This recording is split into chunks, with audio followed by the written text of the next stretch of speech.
On today's show, what would you do with one of these?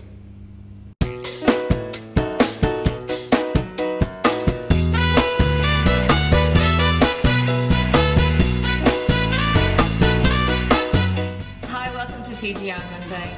Today we're going to be talking about Holy Communion, or the Eucharist, or Mass, or the Lord's Supper, or whatever it is that you might call it in your church, if indeed you go to church.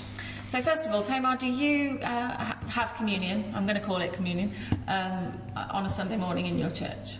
We don't have it every Sunday. We have it like every now and then. I don't even think there's like a rota to it. I think every now and then they'll just be like, now we're going to do communion. I may be wrong, they may have a rota and I just haven't kept track of it. If you go to Tamar's church and you're in leadership, just let us know. You'll be horrified that she might be saying I'm married that. to one of the pastors, so I should know. You should probably ask him. Yeah, probably. So how do you do, what does it mean for you to when you do just, go with the flow and sometimes have communion? I think because I grew up in like different denominations, I've never really had a set teaching on it. Mm-hmm. So kind of like developed my own understanding of it. I kind of personally see it as symbolic. Mm-hmm. To be honest, I never knew that any denomination did see it as like the actual body and blood of Jesus until like a year ago. So you've been in lots of denominations and had lots of teaching on it. But, okay, so any understanding that you had been given didn't wasn't include that like a full... Which Damien's going to explain for us in a minute. Yeah. No pressure, Damien, in really short words. Okay, so for you it feels symbolic. Do you enjoy going to receive communion? Is it important to you? Do you miss it if you don't have it? I feel like I don't miss it when I don't have it, because I'm not used to having it every week. Okay. But when we do have it, it does feel really meaningful and like good and special, and I really like it. So. Good and special and meaningful, and you really like it. Yeah. I'm going to just ask the question so that we can get into the details, so that we can be answering. Dean Johnson, who sent us the question. Thank you, Dean, for sending us that via email. What is the official Anglican view on the Eucharist, if there is one? Do you believe the Eucharist is merely a symbol, or do you believe in the real presence?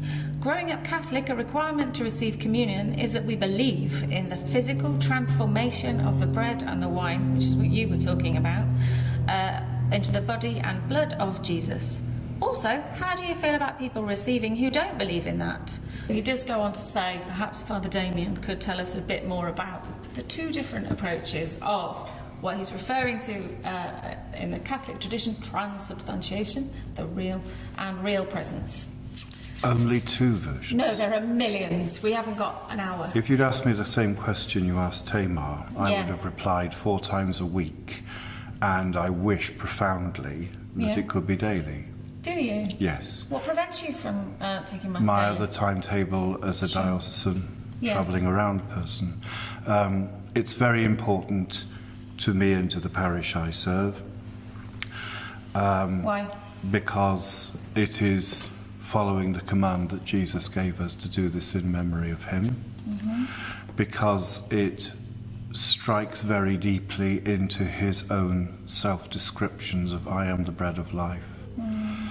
And because tied up in it is really the essence of what it means to be within a meaningful relationship with God.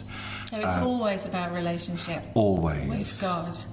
Yes. I would like to, seeing as we're talking about how it feels, we curates fresh out of college, or not a curate anymore, I'm a baby vicar now. You are? I'm a vicar now.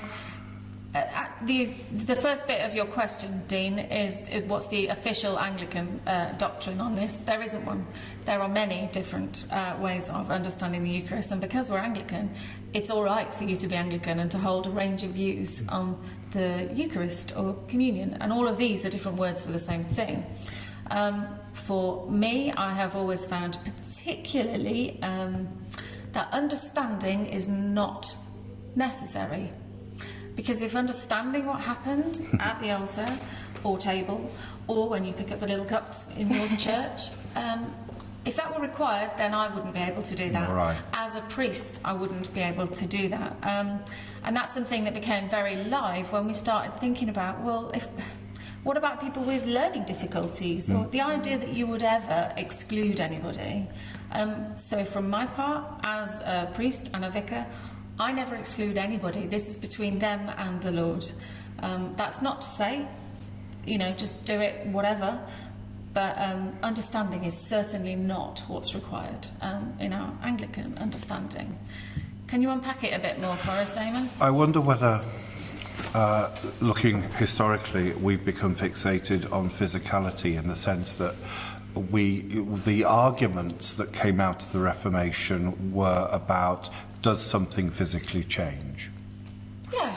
And some said it did, some said it didn't. Different theologians took different views. History took its course. We're now in a position where whatever the core documents, like the 39 Articles might say, there is a whole range of possible understandings or starting points to try and understand what I think of as the Eucharistic mystery.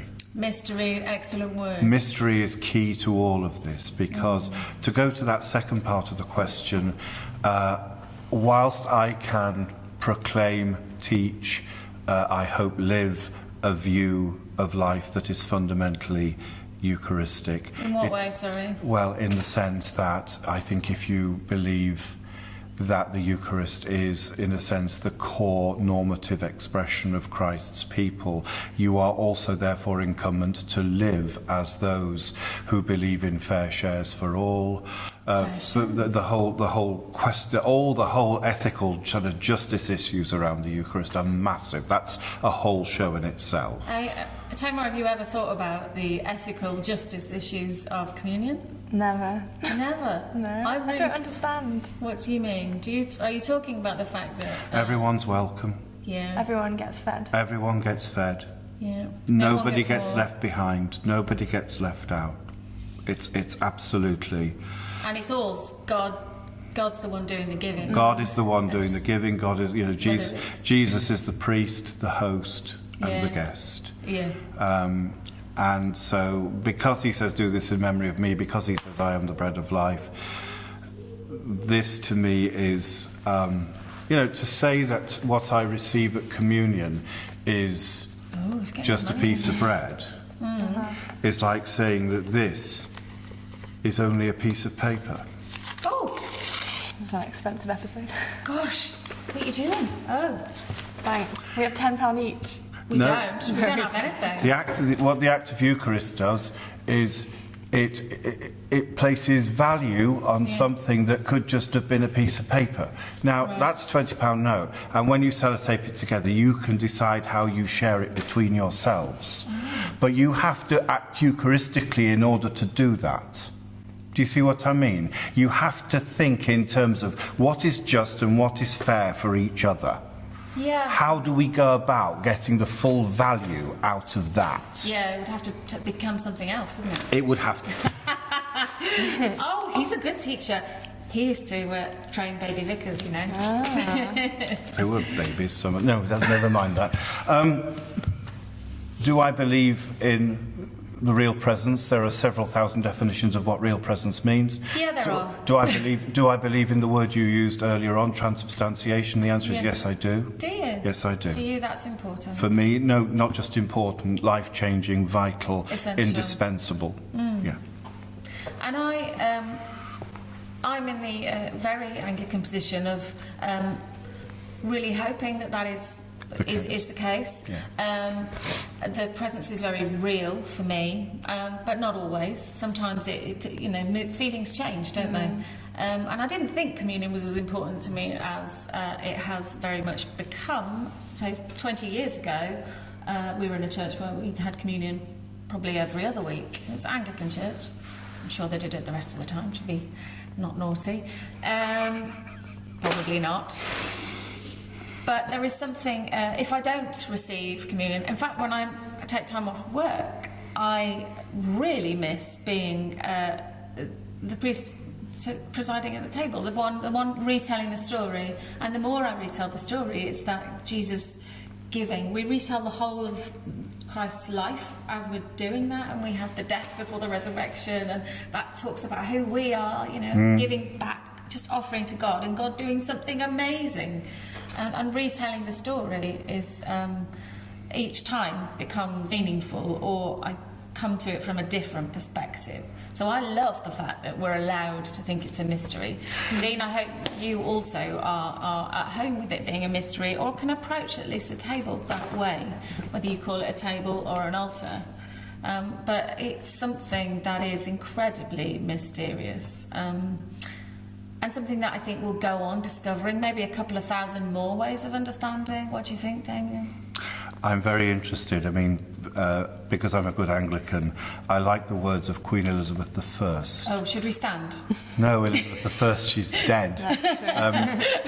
She actually placed the emphasis on the mystery and on the fact that it's what Jesus says it is, which rather than our own interpretations and what we overlay with. She actually said this: Christ was the word that spake it. He took the bread and brake it, and what his words did make it, that I believe and take it. Amen to that. So go and take it then, Damien, and everybody else, and you too, Dean. Another nice way of doing it Brilliant. is to take a photograph of somebody very close to you, very dear to you, who you love, and make as if to tear it and say, this is just a piece of paper. I am so nicking that. Both halves? No, not the money. Thanks for watching. Let us know what you think. And keep sending us your questions via Facebook, via YouTube, and via Twitter and email. I think that's the lot.